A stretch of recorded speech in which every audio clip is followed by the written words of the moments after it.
नमस्कार साथियों, मैं ओम प्रकाश खोजा आप सबका इस वीडियो में हार्दिक स्वागत और अभिनंदन करता हूं। कैसे हो आप सभी?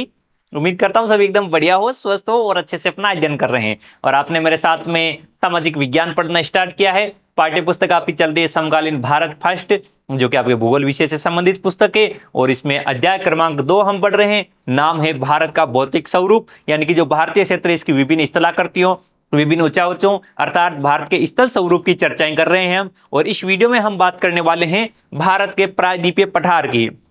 भारत का प्रायद्वीपीय पठार कौन सा है भाई? जो भारत के इस दक्षिण भाग में, यानी कि जब उत्तर भारत से आप दक्षिण में चलते हो तो ये वाला जो आपको दक्षिण की तरफ का जो भाग दिखाई दे रहा है, इस दक्षिण के भाग की चर्चाएं करेंगे, जिसे हम भारत का प्रायद्वीपीय पठार कहते हैं। इसे कहा जाता है भारत का दक्षिणी पठार, इसे कहा जाता है भारतीय पठार। तो इसके विभिन्न नाम हैं, इसी की हम विस्तार से हम चर्चा करने वाले हैं। तो आइए बात करते हैं प्रायद्वीपीय पठार की। अब देखो, जब आप प्रायद्वीपीय पठार की चर्चाएं करते हैं तो आपको मानचित्र में पता है प्रायद्वीपीय पठार कहां पर है। मैंने इस अध्याय की शुरुआत में आपको सारे के सारे स्थलीय स्वरूपों के बारे में बताया कि भाई हिमालय कहां पर है, मैदानी क्षेत्र कहां है, मरुस्थलीय क्षेत्र कहां है, पठार कहां है, द्वीप समूह कहां है, पूर्वोत्तर में पहाड़ियां हैं तो हिमालय की कौन सी है और आपके प्रायद्वीपीय पठार की कौन सी है। ये तीन तमाम बातों से आप भली भांति परिचित हैं। और जब आप पठार की बात करते हैं तो पठार भारत के सबसे दक्षिण में स्थित है। मैंने आपको बताया था कि भाई भारत के बीचों बीच में से एक कर्क रेखा गुजरती है 23.5 डिग्री उत्तरी अक्षांश, जो भारत के 8 राज्यों से गुजरती है। सबको याद है ना? उस कर्क रेखा के दक्षिण की तरफ चलते हैं तो एक 22 डिग्री अक्षांश रेखा के बारे में बताया। 22 डिग्री उत्तरी अक्षांश रेखा याद है सबको? 22 डिग्री उत्तरी अक्षांश। तो उसी 22 डिग्री उत्तरी अक्षांश के दक्षिण में हम बढ़ते हैं तो जो भारतीय क्षेत्र है वो धीरे धीरे आपके पतला होता जाता है, यानी कि 23 डिग्री उत्तरी अक्षांश 23.5 डिग्री उत्तरी अक्षांश वाले क्षेत्र में तो भारतीय क्षेत्र बहुत ही अधिक चौड़ाई वाला भाग है। लेकिन इसे दक्षिण में बढ़ते हैं 22 डिग्री से आगे तो इसकी चौड़ाई लगातार कम होती जाती है। और यही पूरा भाग आपके पठारी भाग कहलाता है, जिसके पूर्व दिशा में बंगाल की खाड़ी है और पश्चिम दिशा में अरब सागर है और दक्षिण में पूरा विस्तृत हिंद महासागर फैला हुआ है। इस प्रकार से ये तीन और समुद्र से घिरा हुआ क्षेत्र कहलाता है प्रायद्वीपीय पठार। याद है ना? इस प्रकार से तीन ओर से घिरा हुआ। यहां पर आपके क्या है? यहां पर है आपके बंगाल की खाड़ी, यहां पर आपके दक्षिण में आपके पूरा हिंद महासागर आ जाता है, जहां पर श्रीलंका अवस्थित है हिंद महासागर में। ठीक है, फिर यहां पर आ जाता है अरब सागर, अरब सागर जो इनके बीच में फैला हुआ क्षेत्र है, ये आपके प्रायद्वीपीय पठार कहलाता है। इस प्रायद्वीपीय पठार की कुछ मैं आपको विशेषताएं बता दूं। इस प्रायद्वीपीय पठार की कुछ मैं विशेषताएं बता दूं सामान्य सी, ताकि आपको आगे पढ़ने में समस्या नहीं हो, ताकि आपको जब भी आगे बताऊं तो आपको पता चल जाए कि भाई कौन से क्षेत्र की बात चल रही है। ठीक है, ये आपके पूर्वोत्तर के क्षेत्र आ जाते हैं। ठीक है, इस प्रकार से ये क्या आ जाता है भाई? पूर्वोत्तर का क्षेत्र आ जाता है। अब देखो, यहां पर आपके कुछ आकृतियां हैं, जैसे जैसे एक आपने यहां पर राजस्थान में अरावली पर्वतमाला की हम चर्चा करेंगे। ये क्या है? यहां पर है आपके अरावली पर्वतमाला। मैंने आपको बताया भाई विश्व की सबसे प्राचीन पर्वतमाला कौन सी है? अरावली पर्वतमाला। एक हम बात करेंगे, यहीं पर है एक विंध्याचल पर्वतमाला। क्या है भाई? यहां पर विंध्यन श्रेणी, या इसे आप कहते हैं विंध्याचल पर्वतमाला। एक हम बात करेंगे इसमें सतपुड़ा पर्वत की। तो ये विंध्याचल के दक्षिण में स्थित है आपके, जिसका नाम है सतपुड़ा पर्वत। फिर यहीं पर इसी क्षेत्र में आपके महादेव श्रेणी, मेकाल श्रेणी, महेंद्रगिरी, इस प्रकार की कुछ पहाड़ियां देखने को मिलती है। ठीक है, अब देखो यहां पर आपके एक उत्तर से दक्षिण की ओर इस पश्चिमी किनारे पर आपके एक सतत पर्वत श्रृंखला स्थित है, जिसे हम कहते हैं पश्चिमी घाट, जिसकी 3 पहाड़ियां आती है, नीलगिरी, अन्नामलई और कार्डेमम। ठीक है, ये है आपका पश्चिमी घाट, पश्चिमी घाट। इसी प्रकार से जो ये पूर्वी तट है, इसके सारे यहां पर आपको छोटी छोटी पहाड़ियां दिखेगी कटी फटी दिशा में, कटी फटी रूप में, वो कहलाता है आपका पूर्वी घाट। ये क्या कहलाता है? पूर्वी घाट। यानी कि जो पश्चिमी घाट, पूर्वी घाट, ये क्या है? पर्वतों के नाम है, पहाड़ियों के नाम है। यानी कि जो पश्चिमी तट पर अवस्थित पहाड़ी श्रृंखला है उसे कहते हैं पश्चिमी घाट। पूर्वी तट पर जो पहाड़ी श्रृंखला है उसे कहते हैं पूर्वी घाट।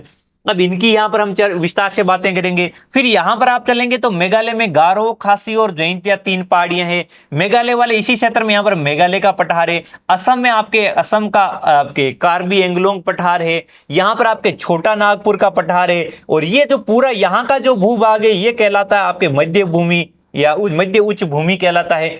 तो ये आपके संपूर्ण स्थलाकृतियां हैं, इनके बीच का जो ये सारा क्षेत्र है वो प्रायद्वीपीय पठार कहलाता है। यानी कि अरावली पर्वतमाला, छोटा नागपुर पठार, विंध्याचल, सतपुड़ा, पूर्वी घाट, पश्चिमी घाट, इनके बीच का ये क्षेत्र है, ये आपके कहलाता है प्रायद्वीपीय पठार, जिसकी हमें विस्तार से चर्चा करनी है। फिर इसमें बीच में छोटे छोटे भाग आ जाएंगे, इसको अलग अलग भागों में बांट कर पढ़ेंगे कि भाई आपके छोटा नागपुर का पठार है, बुंदेलखंड का है, बघेलखंड का है, या फिर आपके दक्कन ट्रेप आ जाते हैं, या फिर आपके उच्च भूमि आ जाती है, दक्कन पठार आ जाता है। ये तो इसके फिर अलग अलग भाग रहते हैं, लेकिन इनके बीच की इसी क्षेत्र की हमें चर्चाएं करनी है। तो देखिएगा, आपको पढ़ना है प्रायद्वीपीय पठार, जिसका निर्माण किससे हुआ है? तो इसका निर्माण हुआ है पुराने क्रिस्टलीय चट्टानों से, पुरानी आग्नेय चट्टानों से, और यहाँ पर रूपांतरित चट्टानों से, यानी कि जो पुराने क्रिस्टल है उनसे निर्मित हुआ है। साथ ही यहाँ पर ज्वालामुखी विस्फोट से आग्नेय चट्टानें जमा हुई है, उन आग्नेय चट्टानों से, और यही आग्नेय चट्टानें लगातार आपके ताप दाब में परिवर्तन की वजह से रूपांतरित चट्टानों में परिवर्तित हुई है, तो इनसे इसका निर्माण हुआ है। तो जब आपको निर्माण पूछे किससे हुआ है तो बता देना पुराने क्रिस्टलों से, आग्नेय चट्टानों से और रूपांतरित चट्टानों से निर्मित हुआ है। ये गोंडवाना भूमि के टूटने से निर्मित हुआ है। अब गोंडवाना भूमि के टूटने से निर्मित हुआ है, ये क्या सिस्टम है? तो इसके लिए मैं आपको एक अलग आपको फोटो दिखाता हूं। देखो, जो आपका पूरा स्थलीय भाग आपको इस प्रकार से विश्व का मानचित्र दिखाई देता है। विश्व का मानचित्र आपने देखा है? हाँ, विश्व के मानचित्र की हम जब चर्चा करते हैं कि भाई आपको जो ये स्थलीय विश्व का मानचित्र दिखाई देता है, इस मानचित्र में वर्तमान में आपको क्या दिखता है? वर्तमान में आप देखते हो तो आपको इस प्रकार से यहां पर ये आपके उत्तरी अमेरिका महाद्वीप दिखाई देता है। ये क्या दिखता है यहां पर आपको इस प्रकार से उत्तरी अमेरिका महाद्वीप। फिर यहां पर आप दक्षिण चलते हो तो यहां पर दक्षिण अमेरिका महाद्वीप, ये तो आ जाता है आपका उत्तरी अमेरिका महाद्वीप। ये आ जाता है आपका दक्षिण अमेरिका महाद्वीप। यहां पर आ जाता है ग्रीनलैंड, एक द्वीप आता है ग्रीनलैंड द्वीप, विश्व का सबसे बड़ा द्वीप। नदी निर्मित द्वीपों में तो सबसे बड़ा कौन सा आता है? असम का मांजुली द्वीप, लेकिन विश्व का सबसे बड़ा द्वीप कौन सा है? ग्रीनलैंड द्वीप। फिर यहां पर आ जाता है यूरोप वाला क्षेत्र, कौन सा? यानी कि ये पूरा यहां पर यूरोप और एशिया का क्षेत्र आ जाता है, ठीक है। फिर यूरोप और एशिया के साथ ही यहां पर आपके भूमध्य सागर का क्षेत्र आ जाता है। भूमध्य सागर के पास में यहां पर आपके देखोगे तो यहां पर आपके अफ्रीका महाद्वीप का क्षेत्र आपको देखने को मिलता है। ये कौन सा महाद्वीप है? यहां पर अफ्रीका महाद्वीप। ये वाला क्षेत्र कुछ इस प्रकार से यहां पर आपको अफ्रीका महाद्वीप का भाग दिखाई देता है। फिर यहां पर अरब प्रायद्वीप दिखता है, ठीक है। फिर यहां पर आप देखते हैं तो यहां पर ईरान, पाकिस्तान और ये भारतीय क्षेत्र आपको दिखाई देता है। फिर यहां पर इस प्रकार से और जो आपके मलेशिया, इंडोनेशिया, ये वाले क्षेत्र यहां पर आपको दिखाई देते हैं। तो इस प्रकार का जो आप विश्व का मानचित्र देखते हो, इस प्रकार का जो आप विश्व का मानचित्र देखते हैं कि यहां पर आपके ये वाले भाग इस प्रकार से दिखाई देते हैं, और ये पूरा का पूरा आपके ये वाला आपके भाग यूरेशिया का कहलाता है, यानी कि यूरोप और एशिया। यूरेशिया मतलब यूरोप प्लस एशिया, ये यूरेशिया का क्षेत्र कहलाता है। ये आपके अफ्रीका कहलाता है। ये क्या कहलाता है भाई? अफ्रीका का भाग कहलाता है, ठीक है। तो ये इस प्रकार का जो पूरा क्षेत्र पाया जाता है, ये क्या है? ये जो पूरा क्षेत्र आपको देखने को मिलता है, इस क्षेत्र का यहां पर देखो एक ऑस्ट्रेलिया महाद्वीप रह गया। यहां पर क्या रह गया भाई? ये ऑस्ट्रेलिया। और यहां पर जो सबसे दक्षिण में आता है कौन सा है भाई? आपके आ जाता है अंटार्कटिका महाद्वीप। ये जो इस प्रकार के जो स्थलीय रूप दिखाई देते हैं, ये जो वर्तमान में ऐसे हैं, ये पहले इस प्रकार के नहीं थे। पहले क्या हुआ करते थे? पहले जो प्रारंभिक समय था, जो पृथ्वी का भूगर्भिक इतिहास था, पृथ्वी की उत्पत्ति हुई थी, उस समय इस रूप में नहीं थे। तो कैसे थे? तो ये सारे के सारे भाग इस प्रकार से दक्षिणी क्षेत्र था, इसमें इकट्ठे थे। यानी कि जो ये जो व्हाइट कलर से मैं छायांकित कर रहा हूं, यहां पर पूरे भाग एक जगह इकट्ठे हुआ करते थे, चिपके हुए थे। और ये चिपके हुए भाग थे, तो फिर इनके बीच में आपके कुछ पृथ्वी में हलचलें हुई, और उन हलचलों की वजह से ये दो भाग आपके दो भागों में टूट गए। ये भाग क्या हुआ? ऐसे दो भागों में टूट गए। यानी कि जो पूरा व्हाइट कलर वाला ये छायांकित भाग दिख रहा है, इस जगह ये पूरे के पूरे जैसे आपके अफ्रीका, उत्तरी America, Eurasia, Bharat, Africa, Australia, Antarctica, सारे इस व्हाइट वाले क्षेत्र में एक जगह इकट्ठे थे, और इसके चारों तरफ का सारा पर सारा एक विशाल महासागर था। फिर बाद में एक बीच में जो ये व्हाइट कलर की मैंने जो ये येलो कलर की पट्टी देखा रखी है, यहां पर एक दरार पड़ जाती है। तो इसका जो उत्तरी भाग था उसको तो कहा गया अंगारा लैंड। उत्तरी भाग को क्या कहा गया? इसे कहा गया अंगारा लैंड। और जो दक्षिणी भाग था इसका, इसे कहा गया गोंडवाना लैंड। इसे क्या कहा गया? गोंडवाना लैंड। और जो बीच में ये पट्टी थी जिसमें जल भर गया बाद में चारों तरफ के महासागर से, उसे नाम दिया गया टेथिस सागर। तो जो हमारा ये जो प्रायद्वीपीय पठार है, वो प्रायद्वीपीय पठार इस गोंडवाना लैंड का एक छोटा सा टुकड़ा है, यानी कि ये प्रायद्वीपीय पठार है इस गोंडवाना लैंड का एक छोटा सा टुकड़ा है। तो इस वजह से ये क्या है, सबसे प्राचीन भागों में से एक भाग है, गोंडवाना लैंड का भाग है, जो इस गोंडवाना लैंड के टूटने से निर्मित हुआ है, फिर आगे चलते हुए आपके धीरे धीरे गति करते हुए भारतीय क्षेत्र के इस वर्तमान स्थान पर आ गया। ठीक है, ये आप आगे विस्तार से चर्चाएं करेंगे कि ये आपके एक विभिन्न सिद्धांत दिए जाते हैं, उन सिद्धांतों के दौरान आप कक्षा 11th में इनकी विस्तार से चर्चाएं करेंगे। ठीक है, यहां पर इतना याद रखो कि भाई गोंडवाना भूमि के टूटने से निर्मित हुआ है। इस पठार में क्या क्या है, यहां पर चौड़ी और उथली घाटियां हैं, मतलब घाटियां बनी हुई है। घाटी क्या होती है, दो पर्वतों के बीच का समतल भाग घाटी होता है। हिमालय क्षेत्र में आपने देखा घाटियां क्या है, अत्यधिक गहरी घाटियां हैं और आपके पतली पतली छोटी छोटी घाटियां हैं। लेकिन इस प्रायद्वीपीय पठार में यहां पर घाटियां देखने को मिलेगी, वो आपको बहुत ही चौड़ी चौड़ी मिलेगी और उथली मतलब उनकी गहराई कम होगी, इस प्रकार की घाटियां देखने को मिलती है।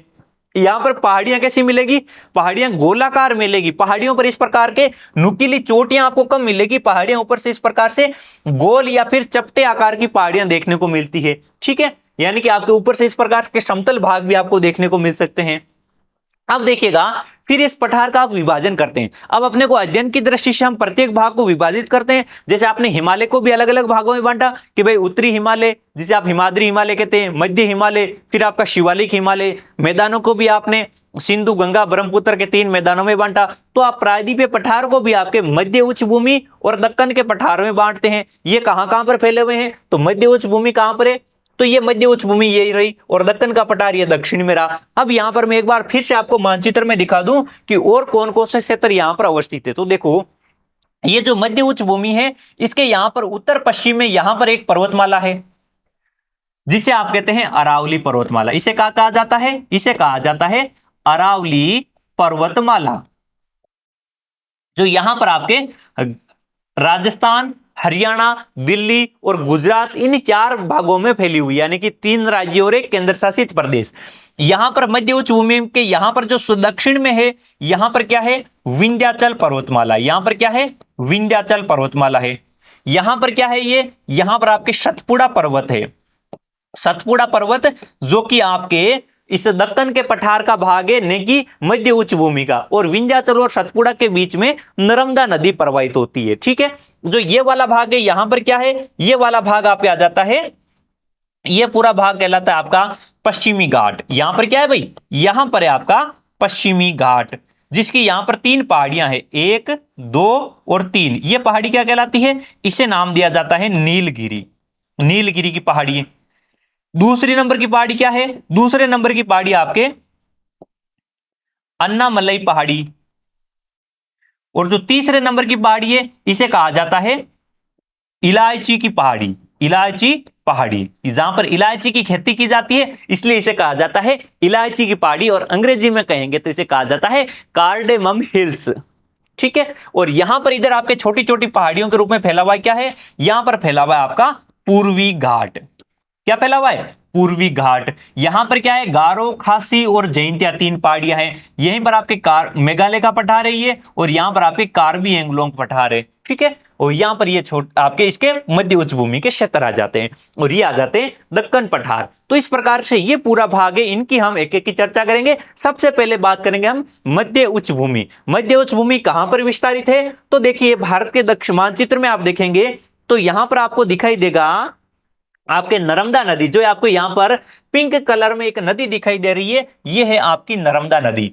इस नर्मदा नदी के उत्तर दिशा में जो भाग है, वो सारा का सारा प्रायद्वीपीय पठारी भाग का मध्य उच्च भूमि वाला भाग कहलाता है, जिसमें आपके अरावली की श्रेणी आ जाती है, छोटा नागपुर का पठार, बुंदेलखंड, बघेलखंड, इस प्रकार के पठार देखने को मिलते हैं। ठीक है, यानी कि ये पूरा का पूरा मालवा के पठार को कवर करता है, अर्थात ये अधिकांश भाग इसका कहां आता है, मध्य प्रदेश में। मालवा का पठार कहां है, मध्य प्रदेश में।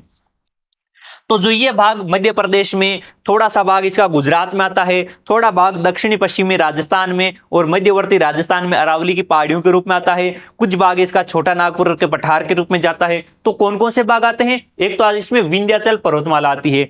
अब विंध्याचल पर्वतमाला आती है तो विंध्याचल पर्वतमाला देखो, दक्षिण में तो इसके सतपुड़ा पर्वत है, और ये सतपुड़ा पर्वत किसका भाग है, सतपुड़ा पर्वत आपके दक्कन के पठार के अंतर्गत आता है। सतपुड़ा पर्वतमाला कहां आती है, ये सतपुड़ा पर्वतमाला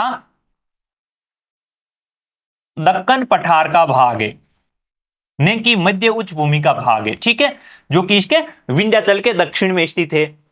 इसके उत्तर पश्चिम में अरावली पर्वतमाला आती है, अरावली पर्वतमाला मध्य उच्च भूमि का ही भाग है, ठीक है। और पश्चिम की ओर आगे बढ़ेंगे, जब अरावली पर्वतमाला से आगे बढ़ेंगे, यानी कि देखो यह आपके इस प्रकार का भाग है, देखो यहां पर देखो राजस्थान का क्षेत्र आता है इस प्रकार का, ठीक है, ये राजस्थान है, यहां पर गुजरात है, यहां पर आपका आता है मध्य प्रदेश, ठीक है। अब इस क्षेत्र में यहां पर आपके विंध्याचल पर्वत श्रेणी, यहां पर क्या है, ये विंध्याचल पर्वत श्रेणी है, ये क्या है, यहां पर विंध्यन श्रेणी है, यहां पर क्या है, यहां पर आपके अरावली श्रेणी, यहां पर क्या है, ये यहां पर आपकी आ जाती है अरावली श्रेणी, ठीक है। अब जब यहां से ये पूरा भाग आता है, कौन सा, ये वाला भाग आपके मालवा का पठार है, ये क्या है, मालवा पठार।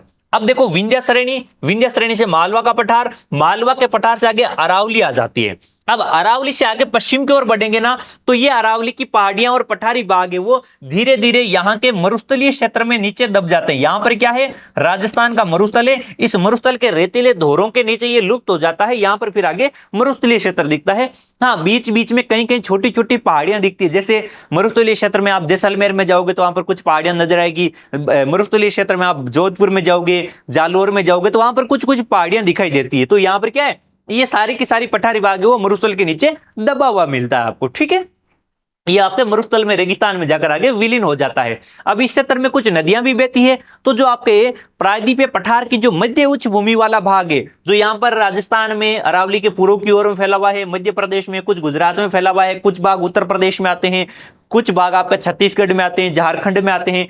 तो इसमें आपके कुछ नदियां हैं, जैसे चंबल, सिंध, बेतवा और केन नदी। अब चंबल नदी की बात करते हो ना, चंबल नदी का पर्वत क्षेत्र देखो इन विंध्याचल श्रेणियों से निकलती है, राजस्थान में प्रवेश करती है, राजस्थान मध्य प्रदेश की सीमा पर बहते हुए फिर आपके उत्तर प्रदेश में जाती है। तो इस चंबल नदी की दिशा क्या रहती है, इसकी दिशा आपके दक्षिण पश्चिम से, कौन सी दिशा, ये देखो यहां पर दक्षिण पश्चिम दिशा है, इससे आपके उत्तर पूर्व की ओर प्रवाहित हो रही है। इसी प्रकार से यहां पर आपके इन विंध्याचल श्रेणियों से आपके सिंध नदी आपके जाती है, इसी से यहां से आपके सोन नदी जाती है। इन सब की दिशा क्या है, दक्षिण पश्चिम से उत्तर पूर्व की ओर है, दक्षिण पश्चिम से उत्तर पूर्व की ओर है, जो इस बात की ओर इशारा करती है कि जो मध्य उच्च भूमि है उसकी ढलान आपके दक्षिण पश्चिम से उत्तर पूर्व की ओर है। ये ढलान किसकी है, ये पूरे प्रायद्वीपीय पठार की ढलान नहीं है, ये ढलान आपके किसकी है,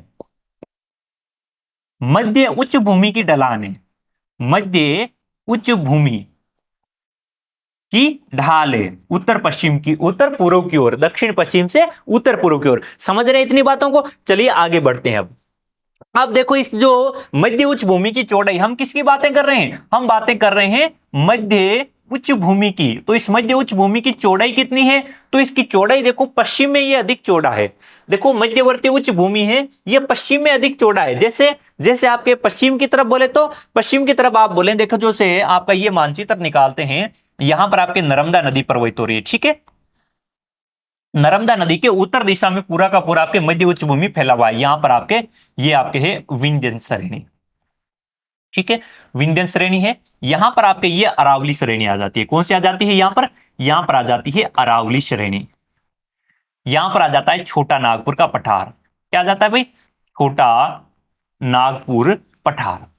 इसके बीच का ये जो पूरा क्षेत्र है ये क्या है, ये आपका मध्य उच्च भूमि का क्षेत्र है। ये क्या है, ये पूरा क्षेत्र आपके मध्य उच्च भूमि है। इसमें पश्चिमी भाग कौन सा है, ये वाला क्षेत्र जो पश्चिम का भाग है ये आपके अधिक चौड़ा है। और जैसे जैसे आप पूर्व की तरफ बढ़ते हैं तो भाग संकीर्ण होता जाता है। क्यों होता है संकीर्ण, क्योंकि यहां पर आपके गंगा का मैदान आ जाता है, इसलिए ये धीरे धीरे संकीर्ण होता जाता है। और यहां पर आपके अरावली के आसपास में, विंध्यन श्रेणी के आसपास में चौड़ा है, और जैसे जैसे पूर्व में जाते हैं तो ये मैदान आपके पठारी भाग आपके संकीर्ण होता जाता है, इसकी चौड़ाई कम होती जाती है। फिर आप पूर्व की ओर आगे बढ़ते हैं, यहां पर पश्चिम में तो आपने अरावली देख ली, विंध्यन श्रेणी देख ली, मालवा का पठार देख लिया, दक्षिणी पूर्व में राजस्थान का हाड़ौती का पठार देख लिया, ठीक है। जो राजस्थान के दक्षिणी पूर्वी जिले कोटा, बूंदी, बारां, झालावाड़, उस क्षेत्र को वो मालवा के पठार का विस्तार है, लेकिन उसे कहा जाता है हाड़ौती का पठार। क्यों, क्योंकि वहां पर हाड़ा चौहानों ने शासन किया, इस वजह से उसे कहा जाता है हाड़ौती। अब देखो जब यहां पर आप पूर्व की ओर बढ़ते हैं ना, तो पूर्व में आपको बुंदेलखंड और बघेलखंड के दो पठार मिलते हैं, यानी कि बुंदेलखंड का पठार और एक पठार मिलता है आपको बघेलखंड का पठार। अब फिर आगे बढ़ते हो तो यहां पर आपको छोटा नागपुर का पठार मिलता है, जो आपके मुख्य रूप से छोटा नागपुर का पठार झारखंड राज्य में फैला हुआ है। अब देखो इसका भाग अधिकांश भाग झारखंड में है, इसका कुछ भाग ओडिशा में आता है, थोड़ा सा भाग बिहार में आता है और थोड़ा सा भाग आपके आ जाता है उधर आपके पश्चिम बंगाल में, ठीक है, और कुछ भाग छत्तीसगढ़ से भी टच होता है। तो अधिकांश भाग इसका झारखंड में है। खनिजों की दृष्टि से सर्वाधिक संपन्न क्षेत्र है। इसमें आपके लोहा इस्पात, तांबा, बॉक्साइट, कोयला, इस प्रकार के खनिजों का यहां पर खनन किया जाता है और इन खनिजों के खनन की वजह से यहां पर आपके लोहे इस्पात उद्योग अच्छा विकसित हुआ है। यहां पर कौन सा उद्योग, एक तो यहां पर आपके खनिजों का भंडार है। किसका भंडार है भाई, खनिजों का भंडार है। और यहां पर लोहे अयस्क उद्योग विकसित हुआ है, यानी कि लोहे इस्पात उद्योग विकसित हुआ है। लोहे इस्पात उद्योग का यहां पर विकास हुआ है। जैसे इस क्षेत्र में आपके, जैसे झारखंड में आपके जो भारत का जो टिस्को कंपनी लगी हुई है, टिस्को कंपनी कौन सी भाई, TISCO company, Tata steel corporation, Tata steel corporation, Tata steel corporation, TISCO company कहां पर है, ये आपके जमशेदपुर में है, जमशेदपुर झारखंड में। इस प्रकार के बहुत से संयंत्र लगे हुए हैं। अब यहां पर एक नदी भी बहती है, इस छोटा नागपुर पठार के बीचों बीच में से दामोदर नदी प्रवाहित होती है।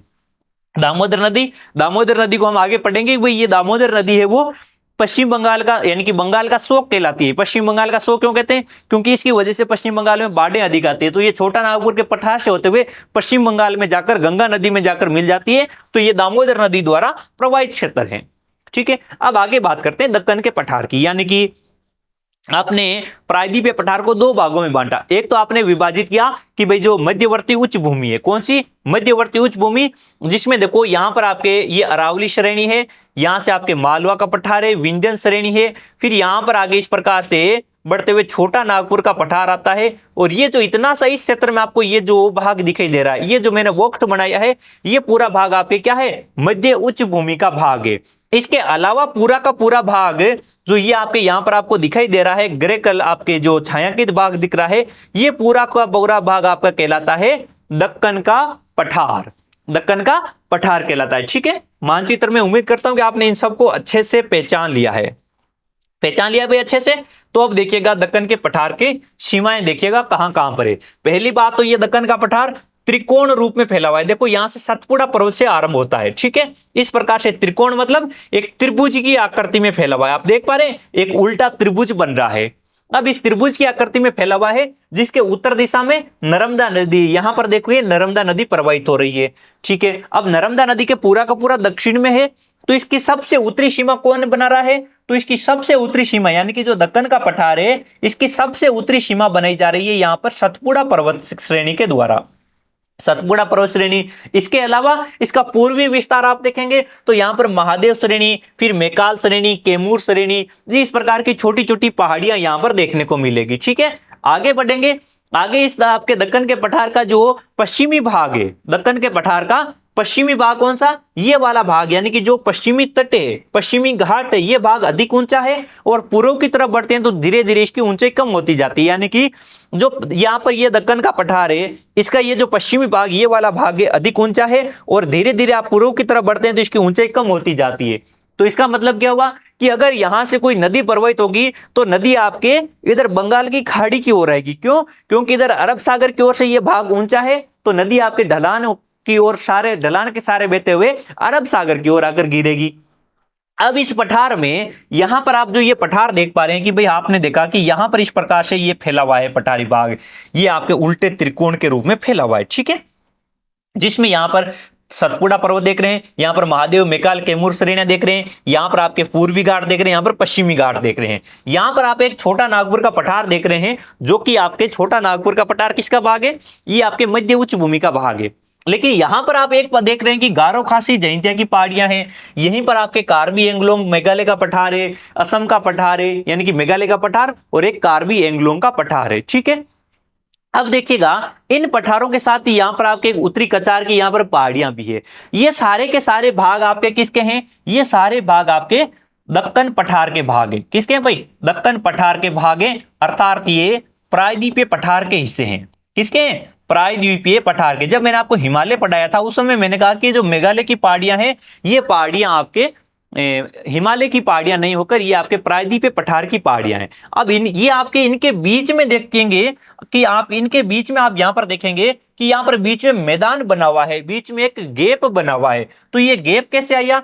तो यहां पर क्या हुआ कि जब हिमालय का निर्माण हो रहा था, जब हिमालय का निर्माण हुआ तो इनके बीच में यहां पर एक ब्रंश का निर्माण हो गया। ब्रंश का यानी कि इस ब्रंश का निर्माण हो गया, जिसे आप कहते हैं, इस ब्रंश का नाम दिया जाता है मालदा गैप। क्या नाम दिया जाता है? मालदा गैप, या ऐसे कह सकते हैं मालदा ब्रंश। ये मालदा ब्रंश यहां पर बन गया और इस मालदा ब्रंश ने इसे आपके छोटा नागपुर के पठार से अलग कर दिया। यानी कि जो आपके मेघालय का पठार, असम का पठार, कार्बी एंगलोंग पठार है, इनको आपके मुख्य पठारी भाग से मालदा गैप ने अलग कर दिया। और मालदा गैप का निर्माण कैसे हुआ? ये हिमालय का निर्माण हो रहा था, उस प्रक्रिया के दौरान यहां पर बीच में एक लंबी चौड़ी दरार पड़ गई और ये दरार वर्तमान में तो आपको स्थल पर नहीं दिखाई देती। क्यों? क्योंकि नदियों ने यहां पर जलोढ़ मिट्टी का निक्षेपण करते हुए इस गैप को पूरा भर दिया है, इसलिए वर्तमान में आपको दिखाई तो नहीं देता है, लेकिन आपके भूगर्भ में यह गैप बना हुआ था। इस वजह से यहां पर ऊपर आपके पठारी भाग की जगह यहां पर मैदान का निर्माण हो गया है, लेकिन इधर पूर्वोत्तर में ये प्रायद्वीपीय पठार का ही विस्तारित भाग है। ठीक है, समझ गए इस बात को कि किस प्रकार से ये गैप बना हुआ है। फिर यहां पर प्रमुख पहाड़ी श्रृंखलाएं कौन सी है? प्रमुख पहाड़ी श्रृंखलाएं कहां पर? जो आपके उत्तरी पूर्वी पठार है, उत्तरी पूर्वी पठार में, उत्तरी पूर्वी पठार की प्रमुख पहाड़ी श्रृंखलाएं कौन सी है? तो यहां पर पश्चिम दिशा से पूर्व दिशा की ओर 3 पहाड़ियां हैं। कौन सी? गारो, खासी और एक पहाड़ी का नाम है जयंतिया। ये 3 पहाड़ियां हैं और ये तीनों के तीनों पहाड़ियां कौन से राज्य में आती है? मेघालय राज्य में आती है। और इन पहाड़ियों का क्षेत्र आपके विश्व में सर्वाधिक वर्षा वाला क्षेत्र है। पूरे विश्व में सर्वाधिक वर्षा यहीं पर होती है। 180 सेंटीमीटर वार्षिक से भी अधिक वर्षा हो जाती है, यानी कि एक साल में 1000 सेंटीमीटर से अधिक वर्षा यहां पर हो जाती है। अब यहां पर देखो, पश्चिमी घाट और पूर्वी घाट दक्कन के पठार के पश्चिमी और पूर्वी किनारों को चिन्हित करते हैं। अब तक देखेगा आपने दक्कन के पठार की उत्तरी सीमा देखी, आपने पूर्वोत्तर का विस्तार देखा, अब देखिएगा इसका पूर्वी विस्तार देखा आपके महादेव मेकाल श्रेणियों के रूप में। अब आपने यहां पर जो ये त्रिकोण रूप में पठार देखा है, इस पठार का एक तो ये पूर्वी किनारा है और एक आप ये पश्चिमी किनारा है और यहां पर एक पूर्वी किनारा है। यहां पर आपके कुछ पहाड़ियां हैं जिसे आप इसे तो कहते हैं आप पूर्व पश्चिमी घाट, इसे क्या का नाम देते हैं? पश्चिमी घाट, और इसे नाम दिया जाता है आपका पूर्वी घाट। ये दोनों भी प्रायद्वीपीय पठार के हिस्से हैं। ये दोनों ही क्या है? ये भी प्रायद्वीपीय पठार के हिस्से हैं। चलिए एक एक की बात करते हैं। पश्चिमी घाट क्या है? एक समांतर श्रृंखला के रूप में फैला हुआ है। समांतर श्रृंखला के रूप में यानी कि इस प्रकार से यहां पर आपके नर्मदा नदी, तापी नदी के आगे से लगातार समांतर रूप में फैला हुआ है। बस इसमें 3 छोटी पहाड़ियां आपके, एक नीलगिरी, अन्नामलई और कार्डेमा, अभी थोड़ी देर पहले मैंने आपको नाम लिखकर बताए हैं। ये पूरी की पूरी एक सतत श्रृंखला है, यानी कि लगातार आपके उत्तर दिशा से दक्षिण दिशा की ओर एक सतत श्रृंखला के रूप में फैला हुआ है। सतत का मतलब है कि इसमें बीच में गैप नहीं आ रहे हैं, क्रमशः लगातार पूरी एक, जैसे हिमालय एक लंबी श्रेणी सतत रूप में फैली हुई है, उसी प्रकार से ये आपके उत्तर से दक्षिण की ओर सतत रूप में फैला हुआ है। इसमें केवल बीच में जगह जगह दर्रे हैं, उन दर्रों के माध्यम से इसको पार किया जा सकता है, बाकी इसमें कहीं पर भी गैप नहीं है। दर्रे क्या होते हैं? पर्वतों के बीच में आने जाने के मार्ग होते हैं। जैसे ये पर्वत है, ये पर्वत है, इनके बीच का ये भाग है, यहां पर एक पतला सा मार्ग बनता है जिसे आप दर्रा कहते हैं। अब यहां पर प्रमुख दर्रे कौन से हैं? तो उन प्रमुख दर्रों में आते हैं, देखो आपके प्रमुख दर्रे, जैसे यहां पर आपके पाल घाट आ जाता है, हाल घाट आ जाता है, बोर घाट आ जाता है, शेनकट्टा आ जाता है, शेनकट्टा दर्रा, तो ये प्रमुख दर्रे आ जाते हैं। ठीक है, ये आपके पाल घाट दर्रा, थाल घाट दर्रा, ये दर्रे। अब इनमें से जो थाल घाट और बोर घाट दर्रे हैं, ये तो आते हैं आपके महाराष्ट्र में। ये कहां पर आते हैं? ये आपके महाराष्ट्र राज्य में आते हैं। कौन से? थाल घाट और बोर घाट। और जो ये पाल घाट और सोन घाट दर्रे हैं, ये दर्रे आते हैं आपके केरल और तमिलनाडु में। यानी कि केरल से तमिलनाडु जाना है या तमिलनाडु से केरल जाना है, तो इनके मार्ग आपको इन दर्रों के माध्यम से आपको प्राप्त होते हैं। और ये जो थाल घाट और बोर घाट दर्रे हैं, ये मुंबई से नासिक और पुणे जाने के मार्ग प्रदान करते हैं। यानी कि थाल घाट और बोर घाट मुंबई से नासिक और पुणे जाने के मार्ग प्रदान करते हैं महाराष्ट्र में, और ये जो पालघाट दर्रा है और ये आपके शेनकट्टा दर्रा है, ये दोनों दर्रे आपको केरल से तमिलनाडु जाने के मार्ग प्रदान करते हैं। अब देखो ये जो पश्चिमी घाट है, इस पश्चिमी घाट के जो ये पश्चिमी ढलान है, देखो ये कौन सी दिशा है, ये आपके पश्चिमी दिशा है। तो इसके पश्चिमी दिशा में यहां पर देखो, यहां पर कौन सा सागर है, अरब सागर है। अब इस अरब सागर से होकर आपके समुद्री पवनें आती है, समुद्री हवाएं प्रवेश करती है इस पश्चिमी घाट की ओर। तो जब समुद्री हवाओं में आर्द्रता अधिक होती है, आर्द्रता यानी कि उसमें नमी अधिक होती है, नमी अधिक होती है तो ये बादलों का निर्माण करती है, बादलों का निर्माण करती है तो इनसे वर्षा होती है। अब जैसे ये आपके नमी वाली पवनें यानी कि बादलों सहित ये पवनें इस पश्चिमी घाट के पश्चिमी ढालों की ओर आती है, तो जैसे जैसे ढाल के सारे सारे ऊंचाई पर चढ़ती है, तो चढ़ने के साथ ये आपके वर्षा करती जाती है। जब ऊंचाई के साथ में ऊपर चढ़ती है तो इसमें आर्द्रता बढ़ती जाती है और ये आपके बादलों के माध्यम से वर्षा करती जाती है। और इस प्रकार की वर्षा को पर्वतीय वर्षा कहते हैं। पर्वतीय वर्षा क्यों कहते हैं, क्योंकि बादल आ रहे थे, नम हवाएं आ रही थी, उनके बीच में आ गया पर्वत, तो ये पर्वत को पार करके सीधी जा नहीं सकती, इनके बीच में अवरोध बन गया पर्वत का। तो इस वजह से ये पवनें यहीं पर एक बार की रुक जाती है और इनके माध्यम से इनसे आपके वर्षा होती है। वर्षा होने के बाद में जैसे ही आपके बादल हल्के हो जाते हैं तो बादल ऊपर उठते हुए इस घाट को पार करते हुए आगे चले जाते हैं। तो ऐसी वर्षा को हम नाम देते हैं पर्वतीय वर्षा। अब जो ये प्रायद्वीपीय पठार है, इसको विभिन्न भागों में अलग अलग नामों से जाना जाता है। अलग अलग नामों से क्या किसे जानते हैं, जैसे इस प्रायद्वीपीय पठार को महाराष्ट्र में कहते हैं सह्याद्री पर्वत। क्या कहते हैं, इसे महाराष्ट्र में कहा जाता है सह्याद्री पर्वत। फिर यहां पर आपके नीलगिरी की पहाड़ियां, कहां पर है नीलगिरी की पहाड़ियां, नीलगिरी की पहाड़ियां हैं आपके केरल, कर्नाटक और तमिलनाडु, इन तीनों राज्यों के मिलन बिंदु पर, और अधिकांश विस्तार इसका केरल कर्नाटक इसमें केरल और तमिलनाडु में आता है। फिर आपके केरल वाले क्षेत्र में आती है आपके पहाड़ियां, उसे कहा जाता है अन्नामलई की पहाड़ियां। क्या कहते हैं, अन्नामलई पहाड़ियां। और जो केरल में फिर आपके आती है भारत की सबसे दक्षिण में, उन्हें कहते हैं आप इलायची की पहाड़ियां। क्या कहते हैं, इलायची पहाड़ियां। इलायची की पहाड़ियों पर इलायची की खेती की जाती है। नीलगिरी अन्नामलई की पहाड़ियों पर चाय की खेती की जाती है। तो इस प्रकार से ये आपके मसाला उत्पादक क्षेत्र माने जाते हैं, सबसे दक्षिण वाले भाग। तो इस प्रकार से आपके ये पश्चिमी घाट का क्षेत्र कहलाता है। अब इस पश्चिमी घाट की आप ऊंचाई की बात करेंगे तो इसकी ऊंचाई आप उत्तर से दक्षिण की ओर चलते हैं तो इसकी ऊंचाई लगातार बढ़ती जाती है। क्या होती है भाई, यहां से जैसे आपका यह पश्चिमी घाट है तो इसकी ऊंचाई आपके उत्तर से दक्षिण की ओर बढ़ती जाती है। और ये ऊंचाई कितनी है, यहां पर ऊंचाई आपके कम है। कम ऊंचाई कहां पर है, उत्तर दिशा में। और दक्षिण में इसकी क्या है, अधिक ऊंचाई है। कितनी अधिक है, तो ये 900 मीटर से लेकर आपके 1600 मीटर इसकी ऊंचाई देखने को मिलती है।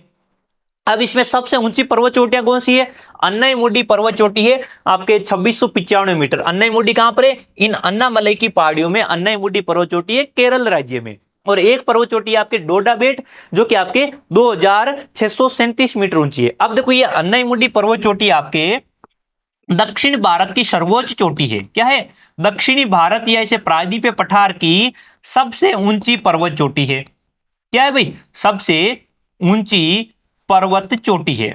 किसकी, दक्षिण भारत की। भारत की सबसे ऊंची चोटी कौन सी है, भारत की सबसे ऊंची लद्दाख वाले क्षेत्र में नाम है केटू गोडविन ऑस्टिन काराकोरम पर्वत श्रेणी। ठीक, काराकोरम पर्वत चोटी 8611 मीटर। और दक्षिण भारत की अन्नाईमुडी 2695 मीटर ऊंचाई के साथ में। ठीक है, केरल राज्य में। अब बात करते हैं पूर्वी घाट की।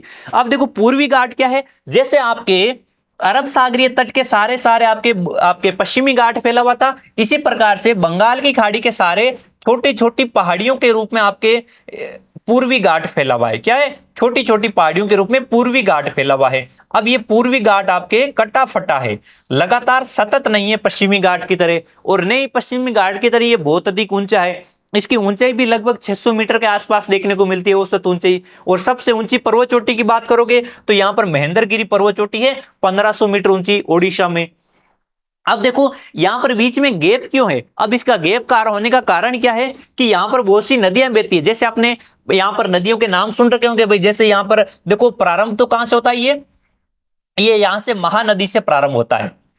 महानदी यानी कि जो महानदी का मुहाना है, महानदी के डेल्टा क्षेत्र से पूर्वी घाट प्रारंभ होता है। फिर यहां पर बीच में नदियां छोटी छोटी बहुत सी नदियां आती है, उनमें जैसे यहां पर आ जाती है आपके गोदावरी नदी, कृष्णा नदी। कौन सी नदी आ जाती है? जैसे यहाँ पर गोदावरी नदी है, यहाँ पर आपके कृष्णा नदी है, फिर यहाँ पर आपके कावेरी नदी है। तो इन नदियों के द्वारा इसमें बहुत ही बड़े बड़े गेप बना दिए गए हैं। जैसे पश्चिमी घाट में तो क्या थे, केवल दर्रे थे, बाकी पूरा का पूरा सतत था। लेकिन यहाँ पर जो पश्चिमी घाट से निकलने वाली नदियां हैं वो आपके पूर्व दिशा में बहती है। तो यहाँ पर पूरे के पूरे क्षेत्र को काट दिया, अपरदित करते हुए गेप बना दिए लंबे लंबे चौड़े। इस वजह से यहाँ पर आपके बहुत ही बड़े बड़े आपको गेप देखने को मिलते हैं, छोटी छोटी पहाड़ियां मिलती है यहाँ पर, ठीक है, छोटी पहाड़ियां मिलती है, उसमें बहुत सी दूरी आपके समतल मिलती है। और वो समतल किस वजह से हुई? इन नदियों के द्वारा, ठीक है। तो ये असतत और अनियमित है। और इसका विस्तार कहां से कहां तक है? इस महानदी से लेकर यहां पर आपके नीलगिरी तक।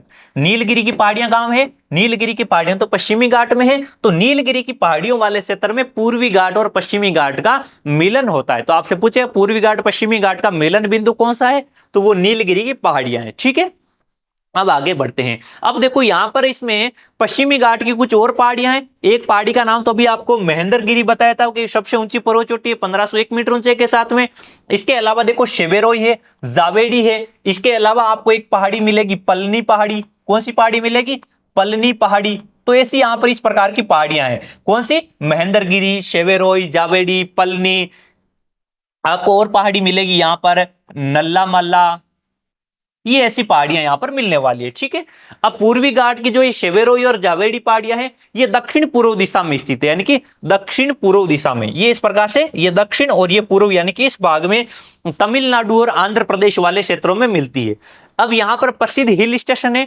हिल स्टेशन कौन से होते हैं? यानी कि ऐसे पर्वतीय क्षेत्र जो पर्यटकों के आकर्षक केंद्र होते हैं वो हिल स्टेशन कहलाते हैं। उनमें आपके उट्टी, जिसे आपके उंगल मंगलम भी कहा जाता है, और एक आपके आता है कोडई कनाल। ये दोनों के दोनों हिल स्टेशन कहां पर है? नीलगिरी वाले क्षेत्र में आते हैं। ये आते हैं आपके तमिलनाडु में। नीलगिरी पहाड़ियों के क्षेत्र में तमिलनाडु राज्य में आते हैं ये दोनों के दोनों हिल स्टेशन। जब आप हिल स्टेशनों की बात करते हैं तो अरावली की पहाड़ियों में भी एक हिल स्टेशन है, राजस्थान का माउंट आबू। सह्याद्री पर्वत महाराष्ट्र में एक हिल स्टेशन है जिसे आप कहते हैं महाबलेश्वर। तो ऐसे बहुत सारे हिल स्टेशन है। जैसे हमने हिमालय में भी बातें की, शिमला, नैनीताल, देहरादून, आपके विभिन्न आपके कश्मीर घाटियां, श्रीनगर, ये आपके हिल स्टेशन कहलाते हैं, ठीक है। आपके जैसे पश्चिम बंगाल में जाते हैं तो आपको दार्जिलिंग मिलता है। तो ऐसे यहाँ पर दक्षिण भारत में आपके उट्टी और कोडई कनाल तमिलनाडु में हिल स्टेशन है जो नीलगिरी की पहाड़ियों वाले क्षेत्र में देखने को मिलते हैं। अब आता है एक दक्कन ट्रेप। दक्कन ट्रेप क्या है? प्रायद्वीपीय पठार में काली मिट्टी वाला क्षेत्र है। यानी कि प्रायद्वीपीय पठार में जो महाराष्ट्र मध्य प्रदेश के आसपास के क्षेत्र में, यानी कि विशेष रूप से महाराष्ट्र वाले क्षेत्र में काली मिट्टी का क्षेत्र है जो ज्वालामुखी की उत्पत्ति से बना। वैसे पूरा प्रायद्वीपीय पठार ज्वालामुखी से बना है, लेकिन ये जो काली मिट्टी वाला क्षेत्र क्या है कि भाई देखो ज्वालामुखी से निर्मित वो भाग जिसका अपर्दन सबसे अधिक हुआ है। तो जब ज्वालामुखी से आग्नेय चट्टानों का निर्माण हुआ था, उन चट्टानों का जब अपर्दन होता है तो उससे काली मिट्टी का निर्माण होता है।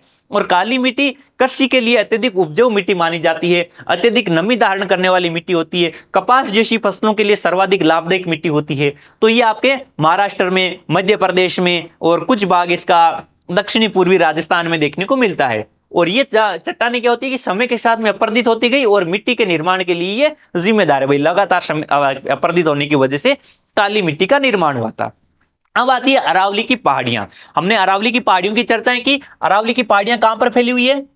अरावली की पहाड़ियां, अभी मैंने आपको थोड़ी देर पहले एक मानचित्र बनाकर बताया था कि भाई अरावली की पहाड़ियां राजस्थान, हरियाणा और दिल्ली तक फैली हुई है। यहां पर आपके गुजरात से फिर राजस्थान के बीचों बीच में से, यानी कि ये तो क्षेत्र है आपका गुजरात। गुजरात में कहां से विस्तारित है ये? तो ये आपके गुजरात में एक जगह आती है पालनपुर, उस पालनपुर गुजरात से फिर यहां पर राजस्थान के बीचों बीच में से गुजरती है।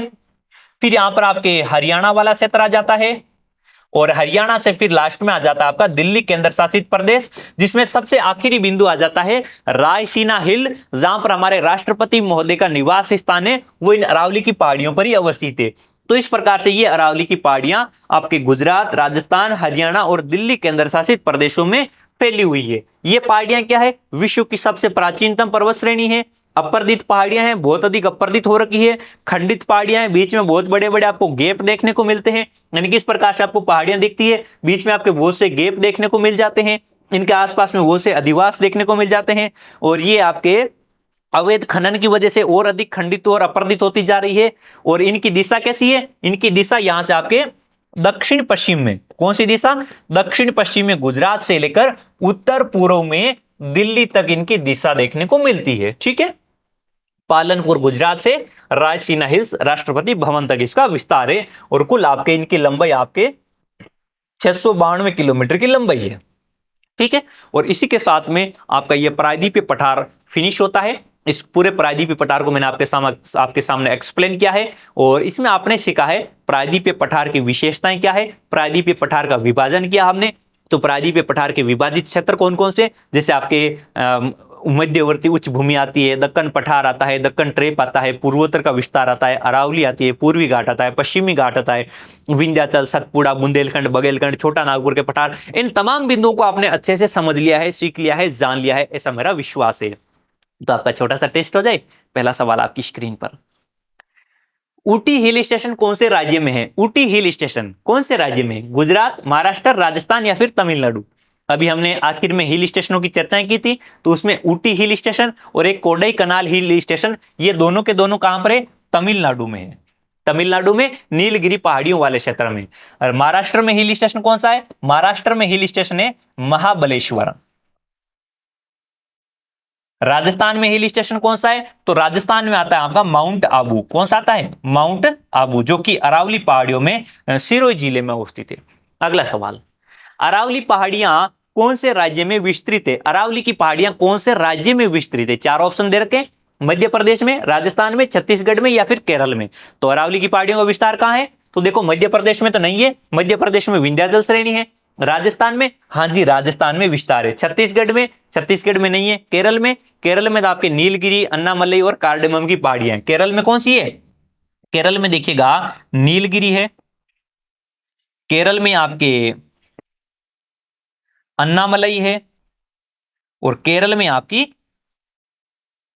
कार्डेमम या जिसे आप इलायची की पहाड़ियां कहते हैं, ये पहाड़ियां केरल में। ठीक है, अब ये जो अरावली की पहाड़ियां कहां कहां पर है, राजस्थान, गुजरात, एक आ जाता है आपका हरियाणा और एक आ जाता है आपका दिल्ली केंद्र शासित प्रदेश। ठीक है, इनमें आपके इसका विस्तार है। तो इसी के साथ में इस वीडियो को मैं फिनिश करता हूं यहीं पर, और मेरा ऐसा विश्वास है कि मैंने जितना भी आपको इसमें मैटर पढ़ाया आपको अच्छा लगा, आपको पसंद आया है। अगर ऐसा है तो आप इस वीडियो को अपने साथियों के साथ में भी शेयर करते रहें, ताकि वो भी अपनी तैयारी को और मजबूत बना सके, अपना ज्ञान वर्धन कर सकें और अपने एग्जाम में अच्छे मार्क्स ला सकें। तो हम मिलते हैं इसी चैप्टर के नेक्स्ट पार्ट में अगले वीडियो के साथ।